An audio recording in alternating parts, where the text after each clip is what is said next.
BJP सरकार ने नहीं दिया, एक भी सवाल का जवाब।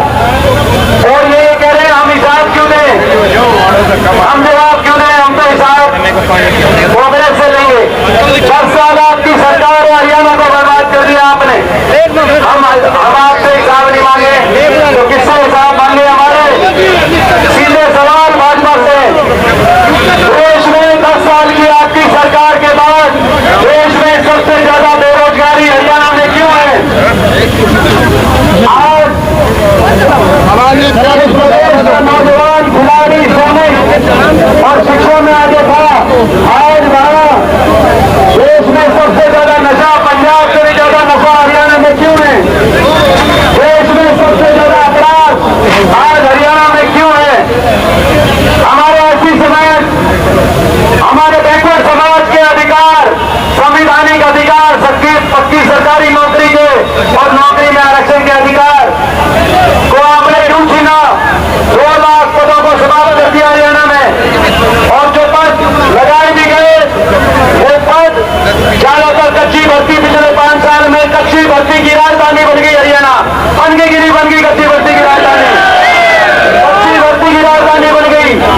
कौशल निगम के कच्ची भर्ती को कंप्यूटर ऑपरेटर बिना रिजर्वेशन के, बिना आरक्षण के, बिना मेरिट के, बिना पेंशन के कच्ची भर्ती 5 साल में केवल 10,000 पक्की भर्ती हुई। जिन 10,000 पक्की भर्ती में भी थी हरियाणा से ज्यादा हरियाणा के बाहर के नौजवानों को लगाने का काम आपने किया। और बाकी जो बाकी नौकरियां निकली, कहीं भर्ती घोटाला, कहीं भर्ती घोटाला, कहीं पेपर घोटाला,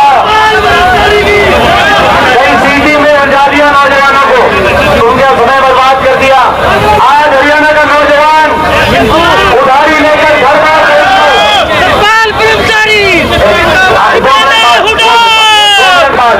आज हरियाणा का नौजवान घर बार बेचकर उधारी लेकर बंदी के रस्ते विदेश में जाकर मजदूरी करने से मजबूर कर दिया आपने।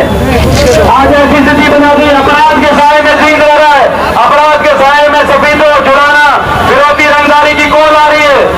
आज चीन से इंडस्ट्रीज पलायन कर रहे हैं, आज हरियाणा से इंडस्ट्रीज पलायन कर रहे हैं। सरकार से हमारा सवाल, हर वर्ग को आपने सड़क पे लाने से मजबूर कर दिया।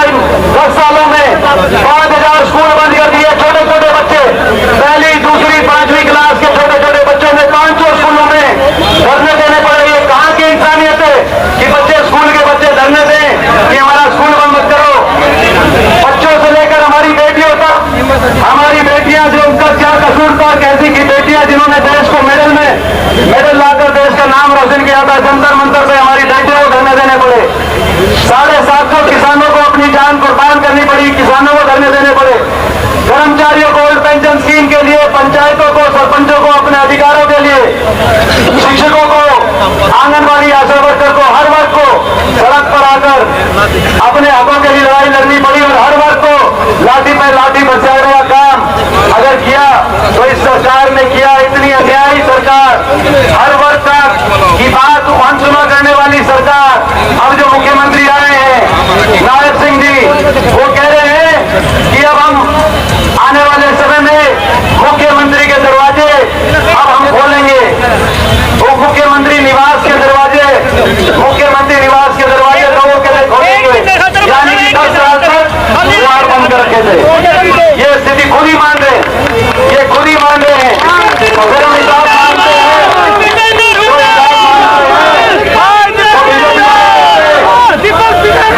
और ये सरपंच हिसाब मांगेंगे, हम हिसाब मांगते हैं तो बीजेपी वाले कहते हैं हम हिसाब नहीं देंगे। हिसाब हम लेंगे कांग्रेस से, लेकिन हम हिसाब नहीं देंगे। मैं बीजेपी वालों को कहना चाहता हूं, ये हरियाणा है, ये हरियाणा है प्रधान।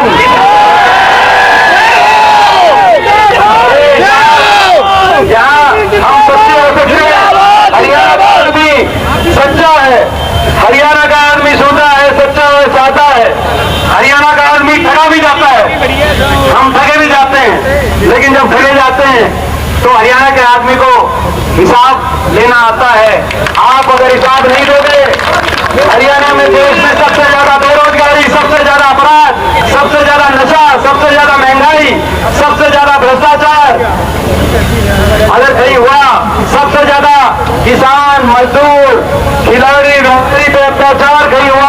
और लोगों को लाइनों में खड़ा कर दिया आपने। फैमिली आईडी गुजरात में नहीं है तो हरियाणा में क्यों लागू हुए?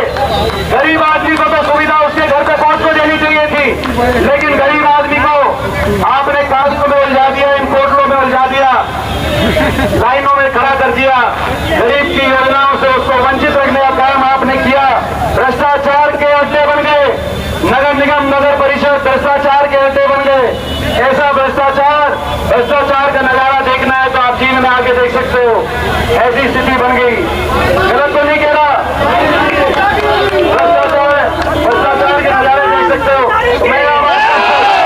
अब मैं आप सबसे एक बात पूछते हुए, भाई अग्निवीर भी रह गया, बहुत कुछ रह गया, बहुत कुछ रह गया। सुनो, जो रह गया वो आखिर में हमने एक बात आपसे पूछते हुए 2-3 बातें, ताकि अनुशासन में चले। मैं आपसे पूछना चाहता हूँ, भाई अनुशासन में चलोगे?